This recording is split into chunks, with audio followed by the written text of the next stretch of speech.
माँ गायत्री के पावन मंत्र के साथ मैं अपनी बात को आरंभ करना चाहता हूँ।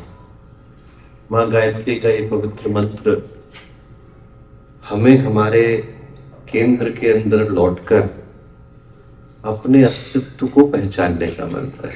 This is the mantra that allows us to reconnect with ourselves. इस संसार की जो धाराएं हैं वो हमें हमारे केंद्र से बाहर ले जाती है।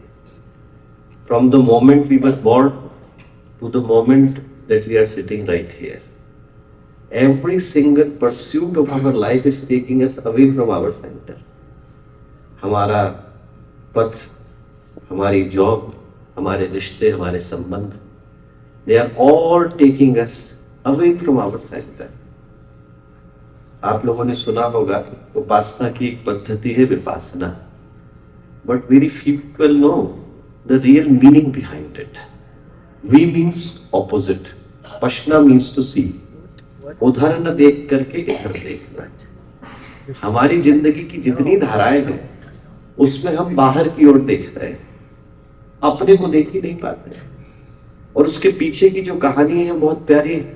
भगवान बुद्ध ध्यान में बैठे थे, महावीर वहां से गुजरे। Mahavir was passing by. Mahavir looked at Lord Buddha and he said, close your eyes. तो आंखें तो बंद थी। लोगों को लगा कि क्या कह रहे हैं, आंखें बंद है, आंखें बंद करने को कह रहे हैं। दोबारा से लौटे 6 वर्ष के बाद, अभी भी ध्यान में बैठे थे। उन्होंने कहा क्लोज योर आईज। लोगों को लगा क्या कह रहे हैं, आंखें बंद हैं, तब भी आंखें बंद करने को कह रहे हैं। उसके बाद लौटे, जब वो सारनाथ में बुद्धत्व को प्राप्त करने के बाद पहला लेक्चर दे रहे थे। He was giving the first discourse after accomplishing the enlightenment. Mahavir ने वहां रुक करके उनको प्रणाम किया और उनसे बोले, I am very happy that your eyes are closed. और आंखें खुली थी। लोगों को लगा ये कैसी उलटबाजी। लोगों ने भगवान बुद्ध की ओर देखा। भगवान बुद्ध बोले वो सही बोलते हैं। 2 times he came. These eyes were closed but mind was everywhere. बोले अब ये आंखें खुल गई हैं पर मैं ठहर गया। जिसने अपने को पा लिया वो बुद्ध कहलाया। बुद्धत्व का अर्थ है जिसने अपने आप को ढूंढ लिया है। तदा दृष्टु स्वरूपे अवस्थानम। उसको देखने के बाद व्यक्ति अपने मूल स्वरूप में आकर के प्रतिष्ठित हो जाता है। Then you are united with your true identity, not the identity that you are carrying right now. अभी जिस चीज को हम लोग ओढ़ करके चल रहे हैं, शरीर है, चिन्मय नाम है, पद है, इसके साथ की जुड़ी हुई संबंध है, रिश्ते हैं, ये सब इस शरीर के समाप्त होने के साथ बह जाते हैं, नष्ट हो जाते हैं। सांस टूटते ही सब रिश्ते टूट जाते हैं। बाप माँ बहन बीबी बच्चे छूट जाते हैं। जैसे ही सांस गई वैसे ही बाकी का सारा छूट जाता है। अभी का जो है वो उसी अस्तित्व के साथ विलगित होकर के समाप्त हो जाता है। The moment that turning point in our journey comes, then we are able to remember that what we were truly here for. और उसको समय से पहले पहचानने की जो यात्रा है वो अंतर जगत की यात्रा है। अपने भीतर गहरे उतरकर अपने आप को ढूंढने की यात्रा है। उंगलीमाल की कहानी हर कोई जानता है। उंगलीमाल लोगों की उंगलियां काटता था, 107 की काट चुका था, 108वीं काटने वाला। भगवान बुद्ध ने अपने को वॉलंटियर किया और कहानी कहती है कि वो उनके पीछे भागा। He ran after him. And in spite of all the efforts, he could not reach him. Then he shouted, "Ye monk, where are you going? भिक्षु भागता कहाँ है?" भगवान बुद्ध रुके और मुस्कुरा करके बोले, भाग तो तू रहा है उंगलीमाल, मैं तो कब का ठहर गया हूं। जिस दिन अपने को पाया था उसी दिन ठहर गया। हम लोग उधर भाग रहे हैं, मन भी भाग रहा है, शरीर भी भाग रहा है। जिस दिन शरीर भागे पर मन ठहर जाए, उस दिन हमारे जीवन में क्रांति घटित होती है। कई बार शरीर ठहरा है पर मन भाग रहा है। लोग ध्यान करने को बैठते हैं पर मन हर जगह है। जैसे ही आप ठहरे वैसे ही आपके जीवन में क्रांति घटित होती है। उस क्रांति को घटाने की जो यात्रा है वो अंतर जगत की यात्रा है। And the way I see it, that we all are searching for something and it comes with a deep instinct to discover an eternal and absolute truth, a truth that cannot be changed or compensated, with a desire to unleash our hidden possibilities. Naturally, a question comes that why? Nobody is teaching a flower to be a flower. Nobody is teaching a dog to be a dog. Why human beings need to be told to embrace the humanity? And the reason it is because our inner aspirations and the expectations from society, they never align. Society wants us to be that we were never born to be. Look at the way society is parading the ideals in front of us. How a perfect body should look like. How a perfect relationship should look like. आपके पास पैसा कितना होना चाहिए? How much money you should have? And we are searching for something that we were never born to be. Apart from living with dissatisfaction and ever unhappiness, there is nothing else this society is gifting to us. और वो तभी अंत होता है जब अंदर सॉलिडनेस आ जाती है, जब आपको अंदर ठहराव आ गया, आपको अंदर पता चल गया कि आपका अपना उद्देश्य क्या था, तो बाहर की दौड़ आपको कहीं पर भी लेकर के जाए, मन में शांति और स्थिरता रहती है। सही रियूनियन हम लोगों का तब होता है जब हम लोग अपने उद्देश्य के साथ यूनाइट हो जाते हैं। उसको पूरा करने की यात्रा द जर्नी विद इन, अंतर जगत की यात्रा है, बाहर की नहीं भीतर की यात्रा। And that's the only journey that counts. बाकी जगहों पे तो माइलेज इकट्ठा कर रहे हैं, अंतरात्मा को प्राप्त नहीं कर रहे हैं। You can get more miles to travel into the next class, but that's it, nothing more than that. ठहर करके अपने आप को ढूंढने का प्रयत्न करते हैं, और वो जो यात्रा है वो अंतर जगत की यात्रा है। एक बार स्थिर चित्त शांत मन के साथ उस शक्ति का वाहक जो सद्ज्ञान की सद्भाव की देवी है, मां गायत्री का पावन मंत्र साथ साथ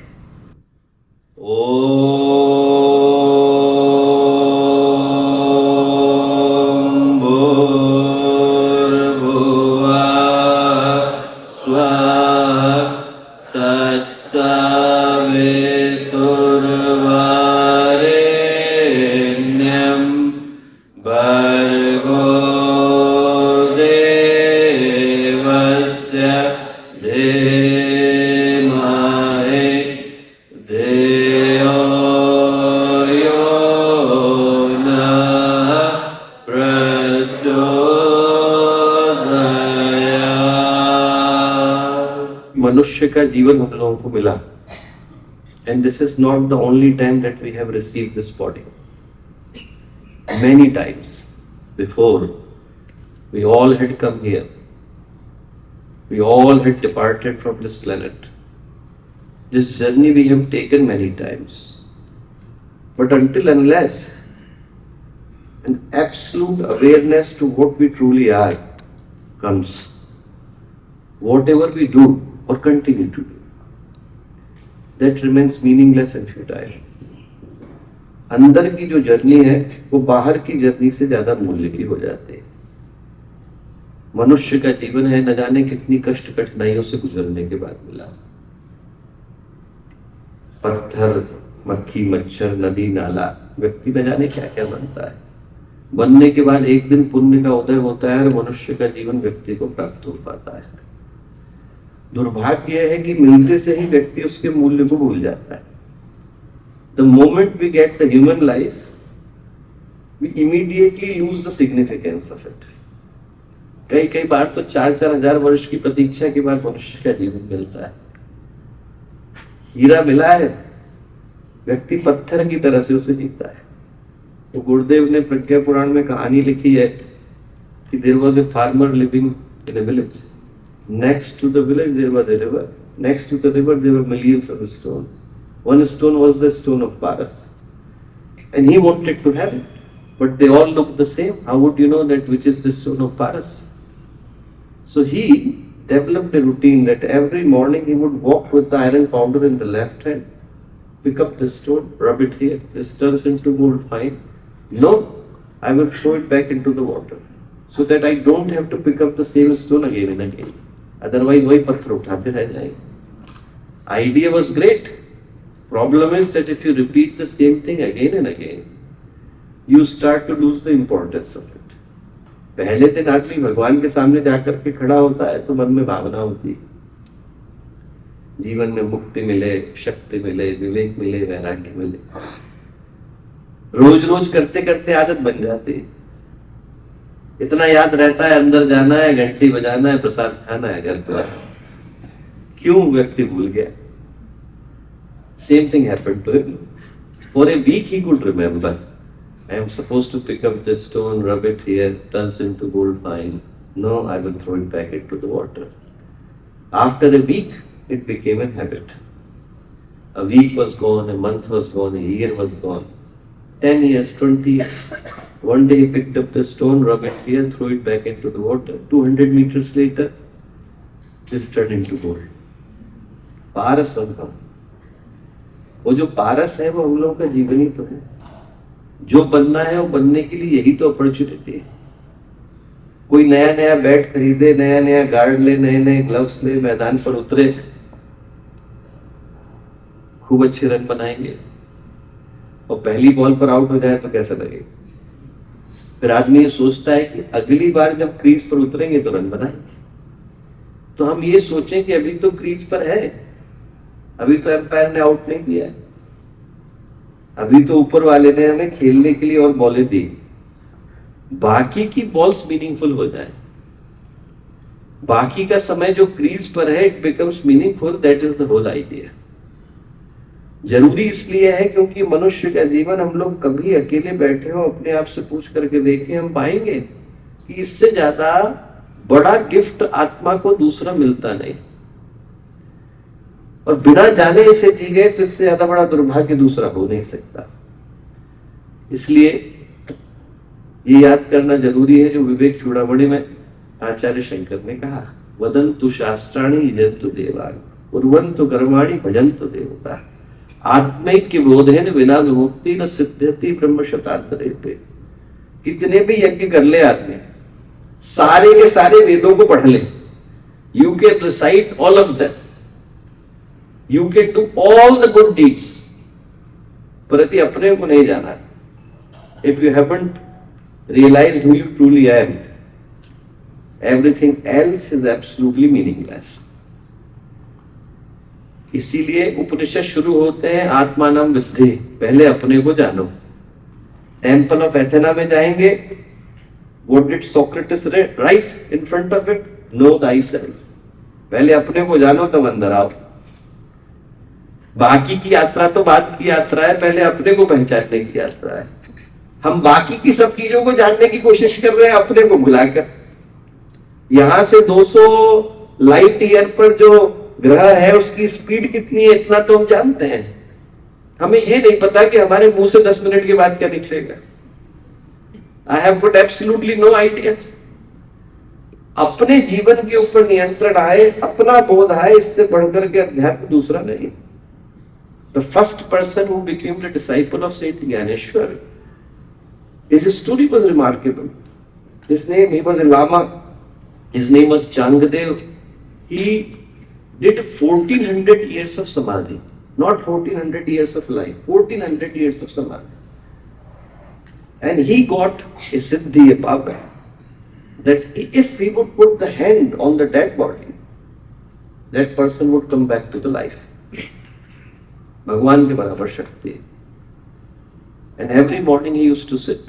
Many people used to bring the dead bodies of their friends, relatives, other people. And he would open the eye and then he would put the hand on their head and they would come back to the life and they would go. और जब गए तो सब लोग पीछे जय जयकार करते हुए जाते थे. जितना नारे लगाते थे उतना अहंकार बढ़ता था. He used to feel so much of ego. I have got the power as equivalent to the God. One day he was sitting. संत ज्ञानेश्वर की छोटी बहन Muktabai she came and Muktabai said, what is happening here? बोले wait for the miracle. He would open the eyes, put the hand on these dead bodies, all of these people would come back to the life. Muktabai said, why do we have to wait for him to open the eyes?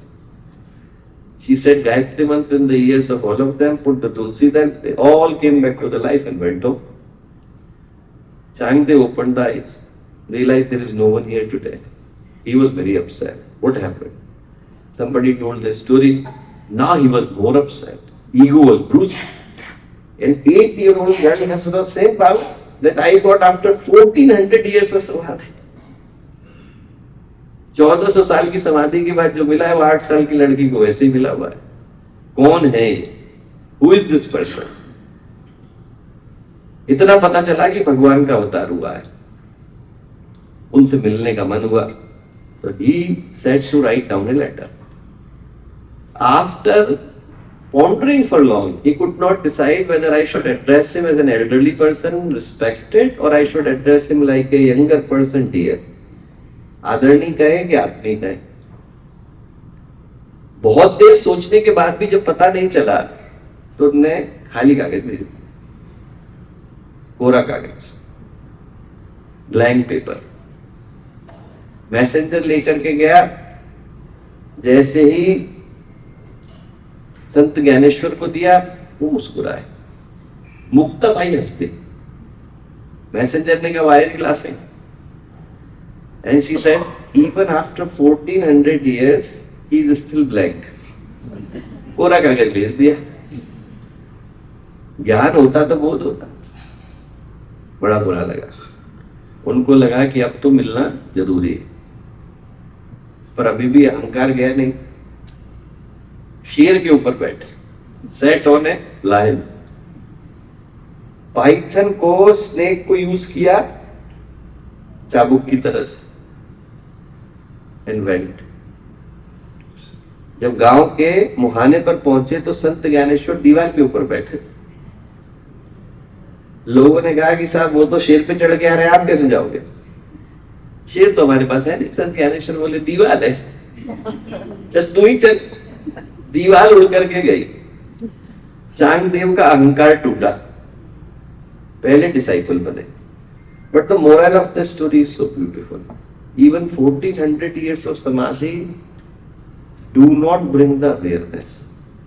जागना हो तो व्यक्ति को अभी ही जागना होता है. जो ये सोचता है कि कल से शुरू करेंगे, वो कल कभी आता नहीं. हरियाली तीज से ही शुरू करना अच्छा है. जागना है तो आज से बढ़िया क्षण दूसरा हो नहीं सकता, और अभी से अच्छा क्षण दूसरा हो नहीं सकता. जिसको कल की प्रतीक्षा है उसका कल कभी आया नहीं. और ये जो जानने की यात्रा है ये आधे डोर की तरह से है. शास्त्र बोलते हैं मन एव मनुष्याणाम कारणम बंध मोक्षयो. The same mind is responsible for our bondage, same mind is responsible for our liberation. It's up to us. We came through that door. And apart from using the same door to go out, we knock at all other doors. No way to go out. जिस मन ने बांधा है उस मन से पार जाए बगैर मुक्ति का कोई माध्यम ही नहीं. इसीलिए शांति को क्या कह करके पुकारा गया? अमन. अमन नाम ही इसलिए आया. जब मन शांत होगा तब असली शांति होगी. जब तक मन का कोलाहल है तब तक कोई शांति नहीं. As long as that chattering is taking place, there is no way to find peace and harmony. वो peace and harmony आती है जब व्यक्ति उस मन से पार जाने की सोचता है. I sometimes share the story of a merchant who was going in a desert. 100 camels there. And he stopped at a place. बांधने लगा तो 99 बंध गए. 99 कैमल को बांधने के लिए तो रस्सी थी, 100 के लिए नहीं थी. परेशान होके खड़ा था. एक ज्ञानी जा रहे थे वहां से. क्यों परेशान है? बोले साहब रस्सी नहीं. बोले रस्सी नहीं है तुझको पता है, मुझको पता है, ऊँट को थोड़ी पता है. ऊँट ने ऊँट का जो गर्दन है वो नीचे करी, बांधने की एक्टिंग करी, ऊँट गया पर. सुबह का सूरज उगा, उनने सबको खोलना शुरू करा. 99 खुल गए. वो 100वां जो नकली रस्सी से बना था वो नहीं खुला. फिर से गया वो ज्ञानी व्यक्ति के पास, क्या करे? बोले अरे वो नकली रस्सी से बंधा है, तुझको पता है, मुझको पता है, उनको थोड़ी पता है। माया से बंधे हम लोग, नकली रस्सी से बंधे। बांधने वाले को पता है, ऊंट को नहीं पता है। ऊंट जो है बंध करके बैठा हुआ, ऊंट ये सोच रहा है कि कभी माया जाएगी। अरे माया अपने आप थोड़ी जाएगी, बांधा तो हमने। माया को खोलने के लिए प्रयत्न तो हमें ही करना पड़ेगा। वो आए, उसने दोबारा से खोलने की एक्टिंग करी, ऊंट खुल गया। नकली रस्सी से बंधे हैं तो नकली अभिनय से खुलते हैं। वो जो जीवन है वो आधा बंधा हुआ है, आधा खुला हुआ है। हम लोग बड़ी यात्रा पर जाए उससे पहले ये सोच करके देखें, व्यक्ति समाधि की तरफ बढ़ना चाहता है, but without embracing the chaos it is not possible। कभी अकेले बैठे व्यक्ति और मन में जो चल रहा है उसको रिकॉर्ड करे। 12 घंटे कोई साधना नहीं करे, 12 घंटे बैठ करके सिर्फ सुबह से शाम में ये लिखे कि मेरे दिमाग में क्या चल रहा है। And when you would read it back again, you would be fascinated। मन हर जगह है। अभी सब्जी खरीद रहा था, अभी ओबामा के साथ लंच ले रहा था, अभी मार्स पे चला गया है, अभी यहाँ उतर आया है, अभी दूसरे से लड़ाई कर रहा है, अभी जो घटना घटी नहीं है उसके बारे में परेशान है, अभी इमेजिनेशन के कारण परेशान है, अभी इंट्यूशन के कारण परेशान है। सिर्फ 12 घंटे आदमी अपने मन की रिकॉर्डिंग करे तो उसको पता चल जाएगा कि मन के अंदर क्या घट रहा है। हमारा जो शत्रु है वो बाहर नहीं बैठा है, यहां बैठा है। समटाइम्स जो व्यक्ति के लिए सबसे ज्यादा खराब जगह हो सकती है, that is not outside, our Kurukshetra is right here. हमारी जो महाभारत है वो हमारे ही मन के अंदर चल रही है। व्यक्ति को यदि शांति ढूंढनी है तो उसी जगह पर उतरना होगा। What we try to do, कि we try to bypass the mind। वही तरीका मिल जाए जिससे हम मन को बाईपास करके निकल जाए। और this is the only battle that we are supposed to fight। Without fighting there is no salvation। And apart from us nobody else can fight it for you। ऐसा नहीं कि गुर्दे बांट करके फाइट कर देंगे। मन हमारा है, बांधा हमने, खोलने वाले भी हमें। गुर्दे इशारा कर सकते हैं, ये बता सकते हैं कि कैसे करना है, पर करना हमें पड़ेगा। फुटबॉल का कोच होता है, वो कितनी भी अच्छी ट्रेनिंग करके दे, गोल तो खिलाड़ी को ही करना पड़ता है। कोई और गोल कर जाएगा ऐसा संभव नहीं है। मन हमारा बांधा हमने, मुक्ति का उपाय भी हमारे ही पास है। इसलिए बड़ी चीजों की तरफ व्यक्ति जाए उससे पहले ये सोच करके देखे कि मन सामान्य परेशानियों से उलझा है, उनको पहले एम्ब्रेस करना जरूरी है। It is important to embrace them the way our mind is. Bodhisattva की कहानी आती है। बोधिसत्व के पास एक राजा गए, उनसे बोले कि मेरा मन मुझे बहुत परेशान करता है। बोधिसत्व बोले एक काम करना, मेरे को बहुत बड़ा डंडा है, कल अपने मन को लेकर के आना, मैं उसकी इतनी पिटाई करूंगा कि एकदम ठीक हो। राजा बोले मन को कैसे ढूंढो? बोले अरे ढूंढ करके लाना, जैसे पकड़ करके लाओगे मेरे पास लाना, देखो मैं कितनी पिटाई करता हूँ। राजा बोले एक दिन का समय तो थोड़ा लगेगा ढूंढने में उसे। बोले हाँ, एक दिन लो, एक हफ्ता लो, एक महीना लो। राजा अकेले जाकर के बैठे। More he sat with himself, he realized there is no one। ये इमेजिनेशन ही है जो बना हुआ है। हम अकेले अपने साथ बैठ ही जा रहे हैं। जब तक ढूंढेंगे नहीं, हम चिंता में, परेशानी में भगे चले जा रहे हैं। जैसे ही हम बैठना शुरू करते हैं, पहला स्टेप व्यक्ति को ये लेने की आवश्यकता है कि वो अकेले बैठे। जैसे ही वो अपने साथ बैठता है, वो रियलाइज करता है कि जितनी हमारे जीवन की समस्याएं हैं, most of the conflicts, troubles, problems that we have imagined, they are not even there. वो राजा एक हफ्ते तक बैठे, बैठने के बाद जब दोबारा से बोधिसत्व के पास गए, बोधिसत्व बोले मन लाए हो? मन तो नहीं है। जितना बैठे उतना रियलाइज करा कि वो मन तो था ही नहीं जिसके लिए वो परेशान थे। हमारे जीवन की परेशानियां उन जगहों से निकल करके आती हैं जो एग्जिस्ट ही नहीं करती। इसीलिए शास्त्र कहते हैं कि पहले अपने आप को जाने, अपने आप को पहचाने। योग सूत्र शुरू होता है तो पतंजलि ने कहा है, अथ योगानुशासनम योगस्य चित्त वृत्ति निरोधः तदा दृष्टु स्वरूपे अवस्थानम वृत्ति सारूप्यम इतरत्र। जान गए तो आप अपने मूल स्वरूप पे प्रतिष्ठित हो जाएंगे। ये आपका मूल स्वरूप नहीं है जो भी मिला हुआ है, ये तो हम लोगों ने बना लिया है। हर जन्म में नया बनाते हैं, हर जन्म में नाम बदल जाते हैं, पता बदल जाता है, रिश्ते बदल जाते हैं, संबंध बदल जाते हैं, हर जन्म के साथ नई यात्रा शुरू हो जाती है। योग वासिष्ठ में कहानी आती है, इट्स ए ब्यूटीफुल स्टोरी।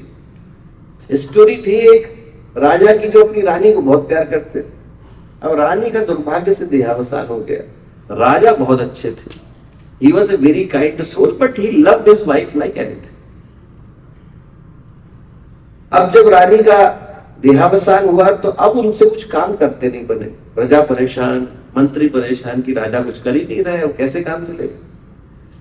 वो एक ऋषि के पास गए। ऋषि ने कहा कि देखो यदि राजा अच्छे हैं तो मैं उनकी हेल्प करूंगा, I would help him if he is a kind soul. उन्होंने कहा he is a kind soul, तो ही क्या, उन्होंने कहा उनसे कहो कि इस बाग के अंदर आ जाए। वहां आ गए। उनने राजा से पूछा व्हाट डू यू वांट। उन्होंने कहा कि आई वांट कि my wife soul should come back. अभी तक मैंने उनका दाह संस्कार नहीं किया है, शरीर ऐसा का ऐसा पड़ा हुआ है। She should come back and take this body back. Rishi ने कहा ऐसा कर सकते हैं, ये तो आत्मा का अपना चयन है कि वो रहना चाहती है कि नहीं। इतनी हेल्प पे तुम्हारी कर देता हूं कि अभी उनको जहां जन्म मिला है वहां से बुला देता हूं। ठीक, इतना ही कर दी।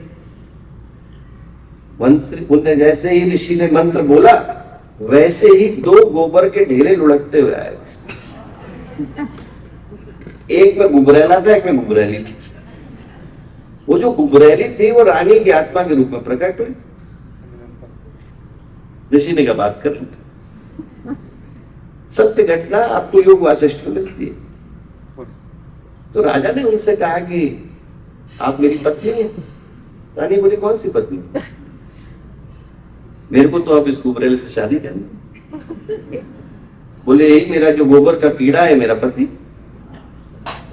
तो राजा बोले अरे आप इतने बड़े राज्य की रानी है, गोबर के कीड़े से शादी करके क्या करेंगी? बोले नहीं, इस जन्म में तो मेरा यही पति, मैं तो आपको जानती नहीं। राजा को तुरंत होश आया कि वो तो नई यात्रा पर निकल गई, मैं पुराने में अटका था। राजा ने ऋषि से प्रार्थना करी कि उनको जाने दीजिए, वो अपनी यात्रा पर निकली, मैं अपने पर निकलता हूं। बाहर के आवरण में अटक करके हम लोग चिट्ठी को भूल गए, लिफाफे ने उलझा दिया है। अंदर क्या लिखा है किसी ने पढ़ाई? अंदर उतरने की जो यात्रा है वो आत्मा नाम विद्धि की यात्रा है। पर समस्या यह है कि माइंड फुल तो है पर माइंड फुल के साथ माइंड फुल नहीं है, फुल हो गया है। उसके अंदर सब चीजें आकर के बैठ गई। तो पतंजलि ने कहा वृत्ति पंचत्य क्लिष्ट है, क्लिष्ट है। हर तरह की वृत्ति जो है मन के अंदर आकर के बैठ गई और वो मन को उलझाने में लगी हुई है। आज की तारीख में भी आप सोच करके देखें आप कौन हैं, तो हम लोग पब्लिक ओपिनियन के अलावा कुछ नहीं। दूसरे व्यक्ति ने बोल दिया आप अच्छे लग रहे हैं, हमें लगने लग जाता है अच्छे लग रहे। दूसरा व्यक्ति बोलेगा आप खराब लग रहे हैं, हमें लगने लगे हम खराब लग रहे। आप लोग एक प्रयोग करके देखो, आप लोग यहाँ बैठे हो, जो व्यक्ति अभी की लेक्चर में नहीं है, अब एक को आप पकड़ लो, हर 10 मिनट के बाद एक व्यक्ति उससे जाकर के बोले कि भैया बुखार जैसा लग रहा है, क्या बात है, रात सोए नहीं थे क्या? एक व्यक्ति बोलेगा आदमी हंसेगा, दूसरा बोलेगा आदमी सोचेगा, 10वां बोलेगा आगे वो बुखार आने लग जाएगा। हम इतने पब्लिक ओपिनियन हो गए कि दूसरा बोलता है और हमारी हमारे बारे में मान्यता बदलनी शुरू हो जाती है। Our unconscious is tuned and trained as other people are asking us to be. दूसरे के हिसाब से हमारी हमारे बारे में मान्यता है। सोचो, हमारी अपने विषय की मान्यता भी दूसरों के द्वारा दी गई। एक बहुत अच्छा एक्सपेरिमेंट उन्होंने कैलिफोर्निया में किया, और वहां पर क्या किया, उनने बड़े बड़े लोगों को बुलाया who were in charge of big companies. They were project managers of big companies and 1,000 people working under them, 2,000 people working under them. Asked them to wait in a small room next to a hall like this. यहाँ पर 700-800 लोग wait कर रहे थे, and they asked them कि आप यहाँ थोड़ा वेट करिए, you are supposed to go and give a speech there. And in that room, 6 and 7 people were paid actors who were doing different kind of stuff. Somebody was fixing the cable, somebody was hoovering, somebody was doing other thing. Every time the bell was rung, they were getting up at their place. कोई hoover कर रहा है, खड़ा हो जाएगा, कोई कुछ कर रहा है, खड़ा हो जाएगा. Maximum one person could resist was 8 times, and these are the heads of big company. 9th time they were getting up without asking why on earth I'm getting up. बाकी सब खड़े हो रहे हैं तो वो भी खड़े हो रहे हैं. अब आप सोचिए, खड़े होने का निर्णय भी हम लोग खुद नहीं ले पा रहे. जीवन की यात्रा को ढूंढने का निर्णय कैसे लेंगे? उसके लिए अकेले होना बहुत जरूरी है. जिंदगी तो दौड़ में बदल गई, मैं कल सुना ही रहा था. अब जो महत्वपूर्ण बात है सोचने की कि हमको ईश्वर ने विचार करने की शक्ति दी, वो निश्चित रूप से उपहार है. But there is no bigger power than not to be able to think. एक सेकंड के लिए आप लोग आंखें बंद करके ये सोचिए कि मन में कोई विचार ही नहीं. There is no thought, no imagination, no argument, no question, no conflict. How peaceful that life would be. एकदम शांति आ जाएगी. जो समस्याएं, जो उलझने मन को परेशान कर रही हैं, नहीं हो. उनको जैसे ही आपने चेकआउट किया यहां से, वैसे ही गई. पर उनके लिए मन को निर्विचार करना जरूरी. That's the biggest gift one could have. अध्यात्म की दृष्टि से हम बोलते हैं निर्विचार निर्विकार. और मजेदार बात है कि यूनिवर्सिटी ऑफ वर्जीनिया ने लास्ट ईयर का बहुत फेमस एक्सपेरिमेंट किया, एंड दे फाउंड कि सबसे ज्यादा इफेक्टिव ब्रेन वो है जो कुछ नहीं करते. जरूरत पड़ती है तो प्रॉब्लम सॉल्व करते हैं, बाकी के समय में स्टैंड बाय में चले जाते हैं. और इससे बढ़िया और इफेक्टिव ब्रेन नहीं. They are using the maximum energy and efficiency. हम लोग ट्रेंड हैं ये सोचने के लिए कि जो जितना ज्यादा सोचेगा उतना ज्यादा सॉल्यूशन को पाएगा, और जो जितना ज्यादा सोचेगा वो उतना ज्यादा ओवर थिंकिंग करेगा. जो जितना ज्यादा ठहरेगा वो उतना ज्यादा अपने को पाएगा. रुकना, ठहरना, अपने को जानना उतना ही जरूरी है. और इस दृष्टि से सोचे तो हम लोगों को 3 स्टेप की यात्रा करनी है.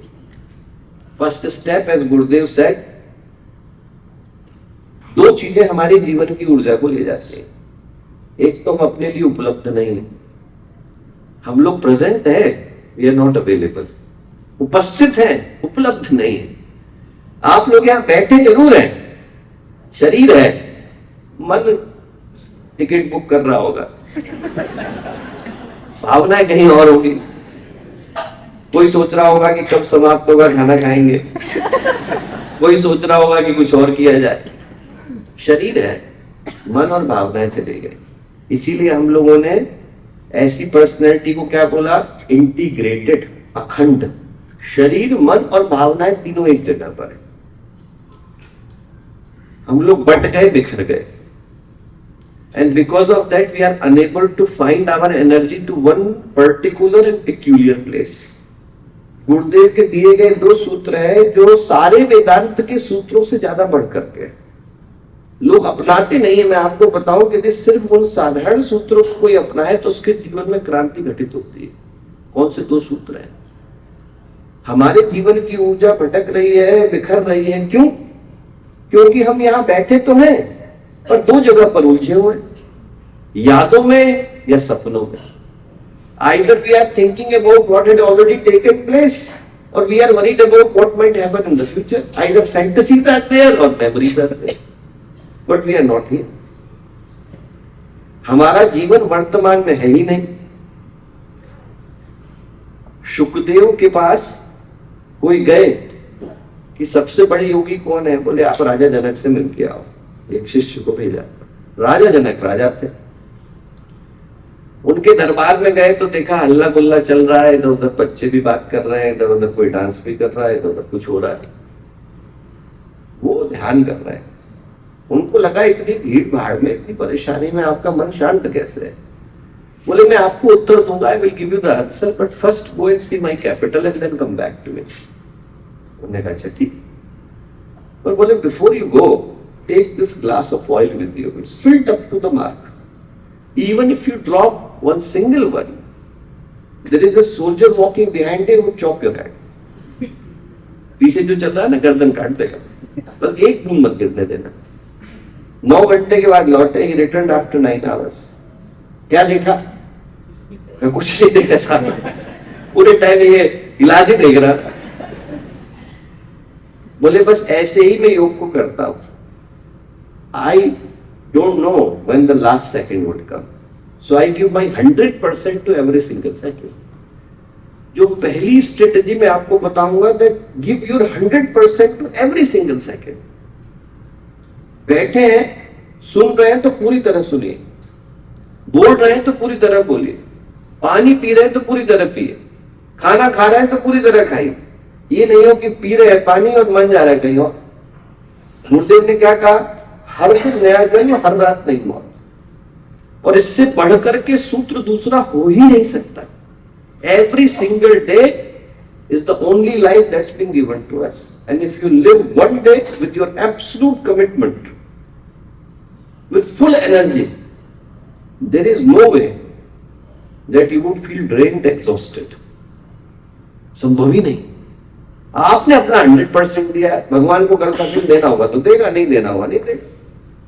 ऊपर वाले के हाथ में। मैंने दिन बनाए नहीं, मेरी जिंदगी बनाई नहीं, नॉट इन माय हैंड।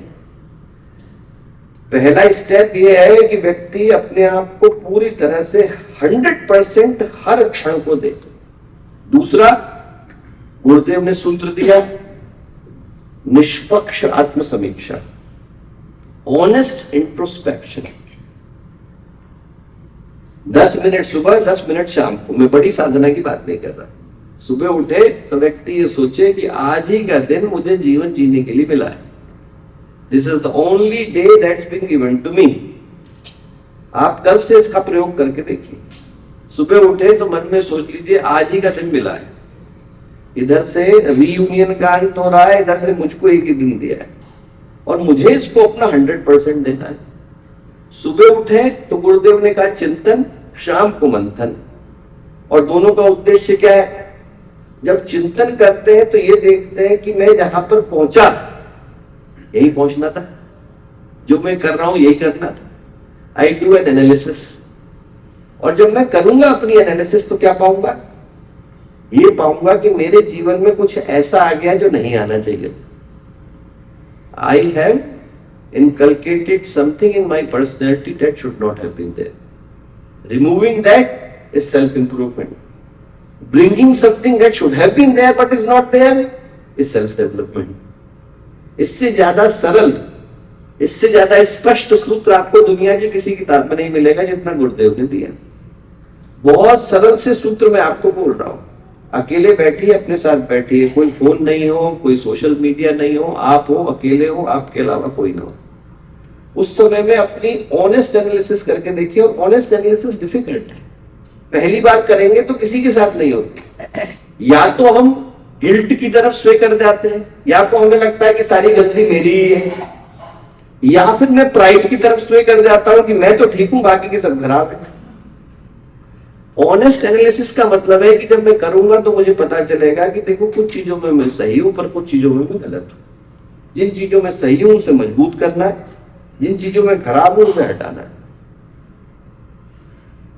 और अपने आप को यह कहना है कि यही ही दिन मुझे आज जीवन जीने के लिए मिला है। पहली शुरुआत यहां से होती है, फिर आदमी दूसरे स्टेप की ओर बढ़ता है। और दूसरा स्टेप क्या है? बिल्कुल सरल सा सूत्र मैं आपको देता हूं।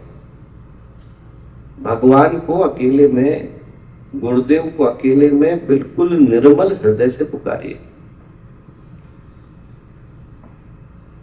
दुनिया का पावर से पावरफुल भी यदि रेडियो ट्रांसमीटर होगा तो उसके अंदर भी इतनी ताकत नहीं है जितनी इंसान के हृदय के अंदर है। आप आवाज लगाएंगे तो भगवान सुनता भी है, उत्तर भी देता है।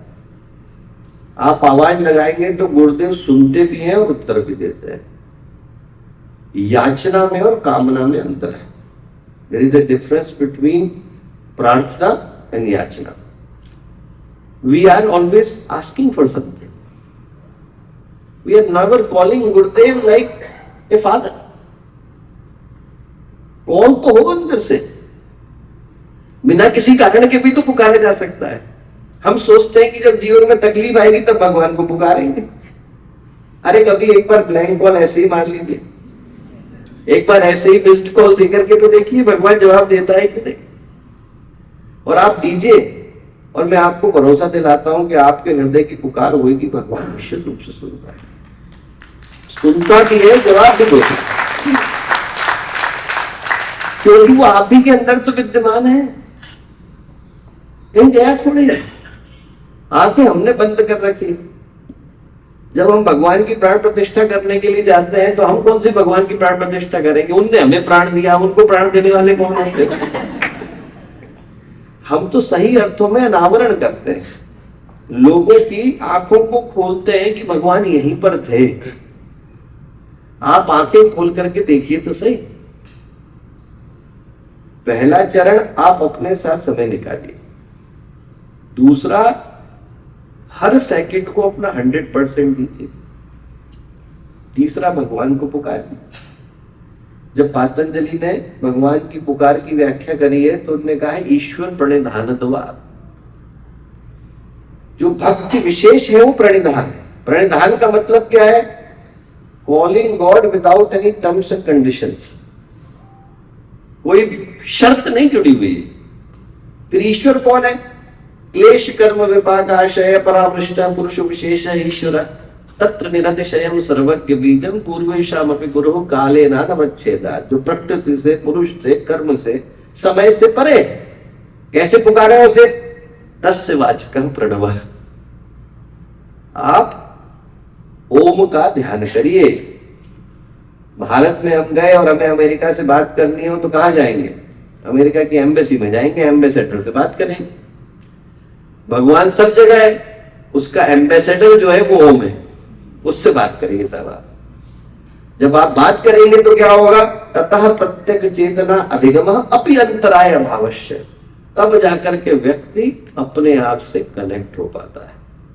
तब आपके अंदर then comes the realization of inner consciousness। हमारे अंदर की जो अंतरात्मा है उसकी आवाज तो हम लोगों ने वर्षों से सुनी ही नहीं है दोस्तों। वो तो चुप बैठी है। अभी तो हमें जिसकी आवाज सुनाई पड़ती है वो हमारा मन है। अभी हमें जिसकी आवाज सुनाई पड़ती है वो हमारा इमेजिनेशन है। अभी तो जो दूसरे लोग बोल रहे हैं वो सुनाई पड़ रहा है, जो सोशल मीडिया बोल रहा है वो सुनाई पड़ रहा है। अंतरात्मा की आवाज तो इतनी स्पष्ट आती है कि दुनिया कुछ भी बोले आपको समझ में आ जाता है कि इस पर चलना है।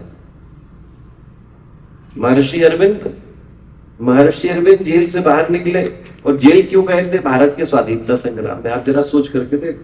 उनको आवाज आई अब तुम्हें स्वाधीनता संग्राम में भाग नहीं लेना है। लॉजिकली सोचे तो इससे ज्यादा फैटल डिसीजन नहीं हो सकता। सारा भारत उनके बाहर निकलने की प्रतीक्षा कर रहा है। लोग सोचेंगे डर करके भाग गए, पर भगवान की आवाज है। महर्षि अरविंद ने कहा जो भगवान की आवाज को सुनकर हत्या करने से रुक जाता है उसके अंदर भक्ति का जन्म नहीं हुआ है। कितनी बड़ी बात है। If even after hearing the word of God you say no to commit a murder, bhakti is not there. भगवान ने कहा है शस्त्र उठाना है तो उठाना है, भगवान ने कहा चलाना है तो चलाना है, भगवान कहेंगे तपस्या करना है तो तपस्या करना है। मेरा उसके प्रति कोई आग्रह ही नहीं। वो वहां से निकले, पांडिचेरी में जाकर के बैठे, 20 दिन खाने को नहीं मिला। उनके साथ 2 लोग और आ गए। तो महर्षि अरविंद ने चिट्ठी लिखी, एक साथ के मित्र थे उनको, उन्होंने कहा भगवान को तो लास्ट मिनट में हेल्प करने की आदत है, मैं तो जी जाऊंगा, ये लोग नहीं जी पाएंगे, इनके लिए कोई व्यवस्था करो। तो उन लोगों के लिए खाना आया उस दिन शाम को।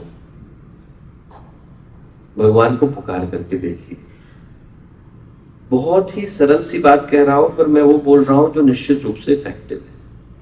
अकेले अपने लिए समय निकालिए, हर क्षण को अपना 100% दीजिए और भगवान की पुकार के लिए समय निकालिए। अब समस्या ये आती है कि लोग पहले से सोच लेते हैं कि इसका परिणाम क्या निकलेगा। हम उस राज्य के नियम कैसे बना सकते हैं जो हमने देखा ही नहीं? हमें कैसे पता कि जब जीवन में भगवान का आगमन होगा, अध्यात्म आएगा, तो how would I feel like, how would I look like? Who am I to decide? लोग पहले से सोच करके चलते हैं कि अध्यात्म जिसके जीवन में आया उसको ऐसा दिखना चाहिए, ऐसा लगना चाहिए, ऐसा बोलना चाहिए, ऐसा करना चाहिए। That is only the reflection of our imagination. We are only projecting it from our side. हमको कैसे पता? हम लोगों को अपना आग्रह उसमें से हटाना पड़ता है। जब भगवान गीता में बोलते हैं सर्वारंभ परित्यागी सर्व संकल्प विसर्जिता है। असली भक्त कौन हुआ? जिसने सारे आरंभों का त्याग कर दिया, सारे संकल्पों का विसर्जन कर दिया। संकल्प लेने वाला मैं कौन? संकल्प तो वो व्यक्ति लेगा जिसको पता है कि मैं इसको पूरा करने की सामर्थ्य रखता हूं। करने वाला तो भगवान। युधिष्ठिर बैठे थे, उनके पास कोई मांगने के लिए आया पैसे। युधिष्ठिर ने कहा कल सुबह आना, अभी मैं थोड़ा व्यस्त हूं। भीम वहां पर बैठे थे। भीम ने कहा रे भाई नगाड़े वालों को बुलाओ, सब लोग जुलूस वालों को बुलाओ, बहुत बड़ा जलसा निकलेगा। बोले अरे किस बात का? बोले युधिष्ठिर ने काल के ऊपर विजय प्राप्त कर ली, इनको पता है कि कल ये रहने वाले।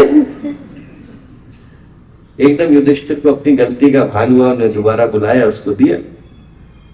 सर्वारंभ परित्यागी सर्व संकल्प विसर्जिता है। और जो महत्वपूर्ण विषय है याद रखने का, वो ये कि साधना करने से ज्यादा बनने का विषय। व्यक्ति करने पर इतना फोकस हो जाता है कि हमने कितनी मालाएं करी, हमने कितने अनुष्ठान करे, अच्छी ही बात है, पर यदि उनका परिणाम नहीं निकल रहा है तो हमें सोचने की आवश्यकता है। वो करने से ज्यादा बनने का विषय। गुरुदेव ने जिस साधना के पथ को बताया, उसमें क्या किया और कितना किया से ज्यादा मूल्य का है कि क्या बने। और वो हमारे जीवन की सबसे चमत्कारी घटना है। जैसे ही हम बनते हैं, मन में शांति आती है, वैसे ही व्यक्ति का जीवन और आसपास का क्षेत्र प्रकाशित होने लग जाता है। इसके बाद अंतिम स्टेप आता है, जिसको हम लोग समर्पण कह करके पुकारते हैं। अपने आप को पूरी तरह से हटा देना, अपने आप को उस क्षेत्र में से मिनिमाइज कर देना। जैसे ही हम लोग अपने आप को शून्य करना शुरू करते हैं, वैसे ही वहां पर भगवान का आगमन शुरू हो जाता है। जब तक मैं हूं, प्रेम गली अति साकरी जामे दो न समाए। जब मैं था तब हरि नहीं, जब हरि है तब मैं नहीं। भगवान की तरफ को जाने वाली जो रोड है ना, बहुत नैरो है, दो नहीं जाते। मैं जा रहा हूं तो भगवान नहीं जाएगा, भगवान जा रहा है तो मेरे जाने की आवश्यकता नहीं। रमण महर्षि की इवनिंग टॉक्स में उन्होंने एक बहुत प्यारी बात बोली, बूंद सागर में गिरती है, इसका अनुभव हर एक को होता है। हजारों जन्मों में कभी एक बार सागर बूंद के अंदर गिरता है, परमात्मा आकर के इंसान के अंदर गिरता है, और उसका अनुभव ध्रुव और प्रहलाद को ही हो पाता है। हमारे लिए सौभाग्य होगा जब सागर हमारे भीतर उतरे। बूंद उतरी वो तो कोई बात नहीं, हम मिले वो कोई बात नहीं, गुरुदेव आकर के हमसे मिले वो हमारे जीवन का सौभाग्य है। Sadhana is not a path of doing, becoming. और फिर आता है समर्पण का पथ। अब इसके बाद एक चीज इंपॉर्टेंट है इस साधना के पथ में, हम लोग मेडिकली एक चीज बोलते हैं incubation period. Those who are coming from medical background, they would know the time it takes from the point of infection to the development of first symptoms. मच्छर ने काटा तो तुरंत मलेरिया नहीं होता, वो होने में टाइम लगता है। हर बीमारी का इंक्यूबेशन पीरियड अलग अलग है। वैसे ही जिस दिन आपके अंदर अच्छी भावना आई, उस दिन से लेकर आपके अंदर जब असली अर्थों में अध्यात्म की चमत्कारी घटनाएं घटती हैं, उसके बीच में लंबी यात्रा है।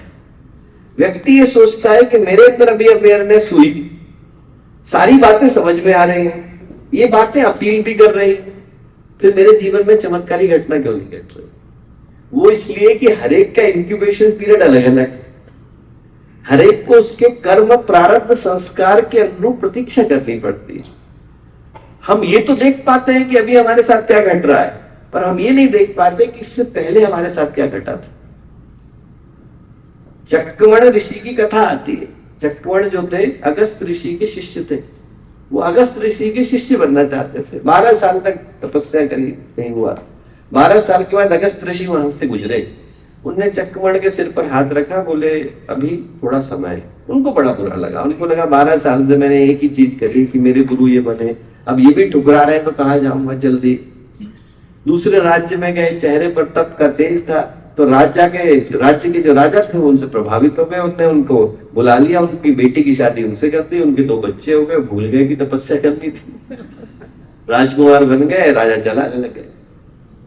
एक दिन पत्नी और बच्चे आ रहे थे, दोनों उनका एक्सीडेंट हो गया, डेथ हो गई, रो रहे थे। दरवाजे पे किसी ने आके नॉक किया, उनके सर्वेंट ने आकर के बोला कोई आपसे मिलने के लिए आए। कौन आए? बाहर गए तो देखा अगस्त ऋषि खड़े। उन्होंने कहा आप कौन है? अगस्त ऋषि ने कहा मैं अगस्त ऋषि हूं। उन्होंने कहा मैं पहचान नहीं पाया। अगस्त ऋषि ने कहा कि अरे तुम मेरे पास मेरे शिष्य बनने के लिए आए थे, अब समय हो गया है, अब चलो। उन्होंने कहा कि कैसे? 12 वर्ष मैंने आपके अलावा कुछ नहीं सोचा, तब आपने कह दिया कि मैं तैयार नहीं हूं। अब मैं आपको पहचान भी नहीं पाया और आप कह रहे हैं कि मैं तैयार नहीं। अगस्त ऋषि बोले तब तुम तैयार थे, पर तुम्हारे संस्कार तैयार नहीं थे भैया, वो तुम्हें कहीं और ले जाते। हम लोग उतना ही देख पाते हैं जितने हमारी आंखें देख पाती हैं। हमें लगता है कि लॉजिकली एवरीथिंग इज परफेक्ट, अभी इसका उत्तर आना चाहिए, नहीं आ रहा, क्योंकि हम वो नहीं देख पा रहे हैं जो हमारे पूर्वकृत कर्म है। वो इंक्यूबेशन पीरियड है, वो अपने समय के साथ उस उत्तर को लेकर के आता है। एक याद रखने का विषय है कि इस लंबी यात्रा में आदमी अपने आप को बिल्कुल अकेला पाता है। साधना की यात्रा से ज्यादा एकाकी यात्रा दूसरी कोई है ही नहीं। हम ये सोचे कि कोई साथी मिल जाएगा, हम ये सोचे कि कोई इसमें हेल्प कर देगा, हम ये सोचे कि कोई हमें समझा देगा, तो पॉसिबल नहीं। कर्म करते समय में मैं अकेला था, परिणामों को पाते समय में मैं अकेला होता हूं। साधना की यात्रा एकदम एकाकी यात्रा है। बाहर की दुनिया में आपके सहयोगी हो सकते हैं, अंदर की दुनिया में तो आप अकेले ही हैं। अकेले आए थे, अकेले जाएंगे। साधना की यात्रा में व्यक्ति अकेले उतरता है, अकेले पाता है। इसलिए उस समय में जो लंबे समय का इनर वॉइड है, वो व्यक्ति को पहचानने की क्षमता होनी चाहिए। और इस समय में व्यक्ति को अनेकों समस्याओं से गुजरना पड़ता है। हमारी साधना को डिस्ट्रैक्ट करने वाले पतंजलि ने 9 तत्व बोले, जो आपके कारण घटित नहीं हो रहे हैं, वो कहीं से भी आ सकते हैं। उनका नाम क्या दिया है? विक्षेप, व्याधि, स्त्यान, संशय, प्रमाद, आलस्य, अविरति, संशय, अलब्ध भूमिकत्व, अनवस्थितत्वानि ते चित्त विक्षेप अंतराय। उनको क्यों कहा विक्षेप? क्योंकि विक्षेप इतना प्यारा शब्द है। आप नदी के किनारे बैठे तो एकदम शांत है, एक पत्थर डाल दीजिए, उसके अंदर एकदम से वो गोल गोल घेरे बनने लग जाते हैं। वो जो गोल गोल घेरे हैं उनका नाम है विक्षेप। और अंतराय का मतलब, आय का मतलब है अभ्यास, अंतर का मतलब जिनके कारण अंतर आ गया। आप अच्छी खासी साधना कर रहे थे, ये 9 वो चीजें हैं जिनके कारण आपकी साधना में विघ्न आ जाता है। आपके कारण नहीं आया, कोई बाहर से पत्थर डाल के चला गया है। बीमारी आ गई तो क्या करेंगे? पहला है व्याधि, बीमारी आ गई तो क्या करेंगे? दूसरा है स्त्यान। स्त्यान का मतलब है एनीडोनिया, नो इंटरेस्ट। कभी कभी ऐसे ही मन में आता है कि अब मन नहीं कर रहा, उसका कोई कारण नहीं है, मन नहीं कर रहा है, पर तब भी व्यक्ति को लगे रहने की आवश्यकता है। संशय, डाउट आ जाएगा, पता नहीं सही कर रहा है कि नहीं कर रहा है। प्रमाद, आलस्य, एक मेंटल लेजीनेस है, एक फिजिकल लेजीनेस। और अविरति इतना प्यारा शब्द है। अविरति का क्या अर्थ हुआ? Lack of detachment. तो अटैचमेंट कह सकते थे, आसक्ति कह लेना चाहिए था। आसक्ति नहीं कहा, क्या कहा? अविरति। अविरति का मतलब है लैक ऑफ डिटैचमेंट। कई बार हम किसी व्यक्ति को चाहते नहीं है पर भूल भी नहीं पा रहे,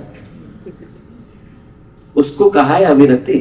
कई बार कोई ऐसा व्यक्ति, कई बार कोई ऐसा विषय, कई बार कोई ऐसी चीज, ऐसा नहीं है कि you are striving for it but you can not even forget, वो अविरति।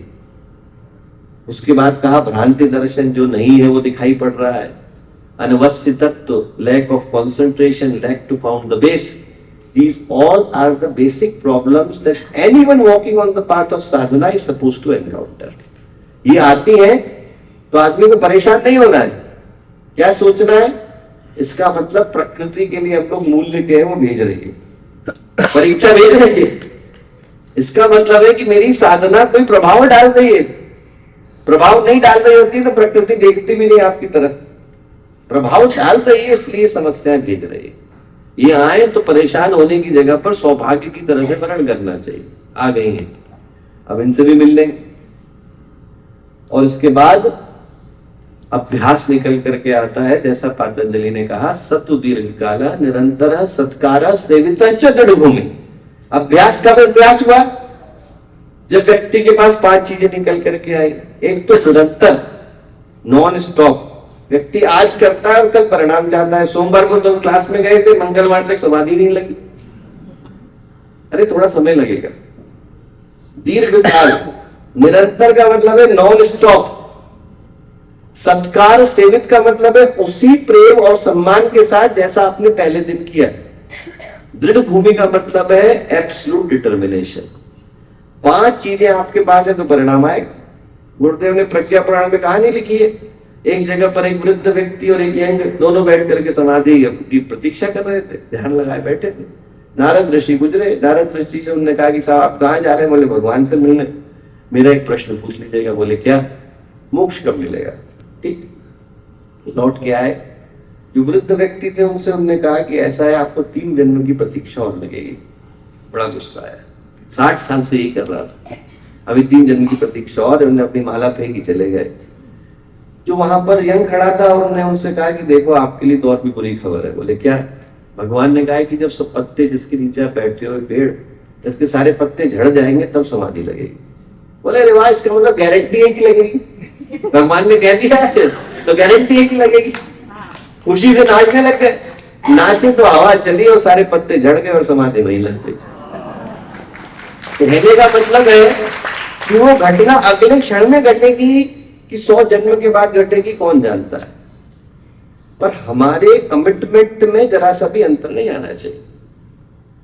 यदि परिणाम के कारण हमारा कमिटमेंट डिसाइड हो रहा है तो इट्स नॉट कमिटमेंट। आउटकम को देख करके हम अपने कमिटमेंट को डिसाइड कर रहे हैं, देन इट्स नॉट कमिटमेंट।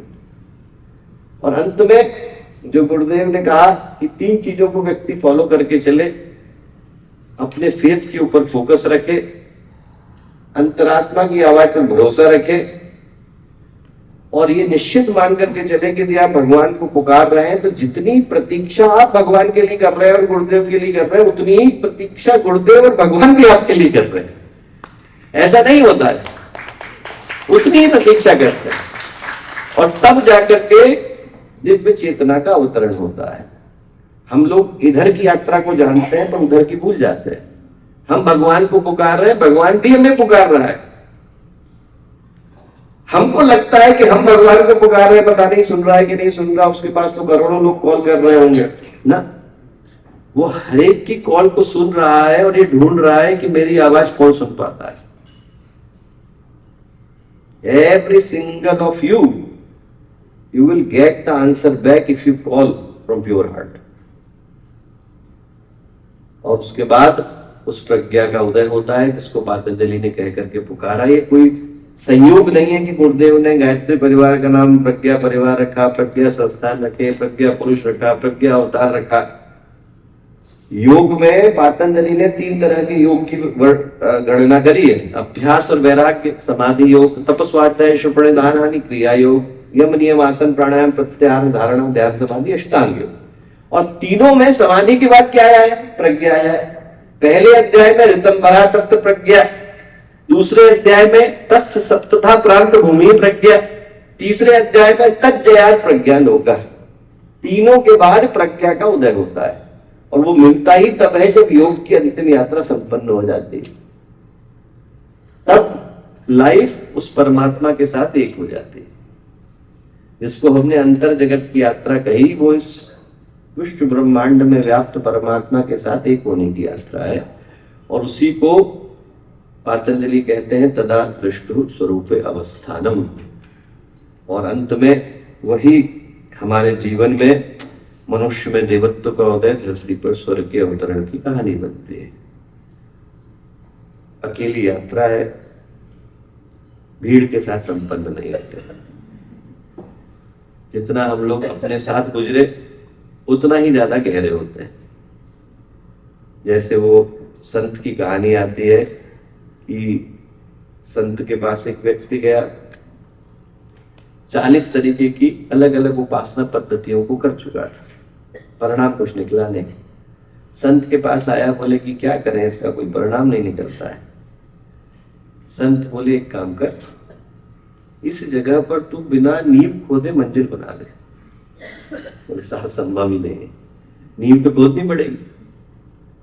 बोले जब बिना नींव खोदे मंजिल नहीं बन सकती तो बिना अपने अंदर गहरे जाए साधना हो नहीं सकती बेटा। जब अंदर हम नींव खोदते हैं तब साधना का भवन तैयार होता है। जितना गहरे खोदेंगे उतनी ऊंची और मजबूत बिल्डिंग निकल करके आएगी। तो हम यही प्रार्थना करेंगे कि रियूनियन के अवसर पर हर एक की मंजिल और भी ज्यादा गहरी और मजबूत निकल करके आए। जितना एकाकी यात्रा होगी उतनी मजबूत, जितना गहरे उतरेंगे, अकेले उतरेंगे, उतना परिणाम निकल करके आएगा। सबको बहुत सारी शुभकामनाएं। थोड़ा गहरा विषय था, गंभीर विषय था, पर मैं आशा करता हूँ कि आप लोगों के लिए समझ पाना इसे संभव हो सका होगा। प्रणाम। हमारे YouTube चैनल शांति कुंज वीडियो गायत्री परिवार को सब्सक्राइब करें एवं बेल आइकन जरूर दबाएं ताकि गायत्री परिवार की विभिन्न गतिविधियों की जानकारी आपको मिलती रहे।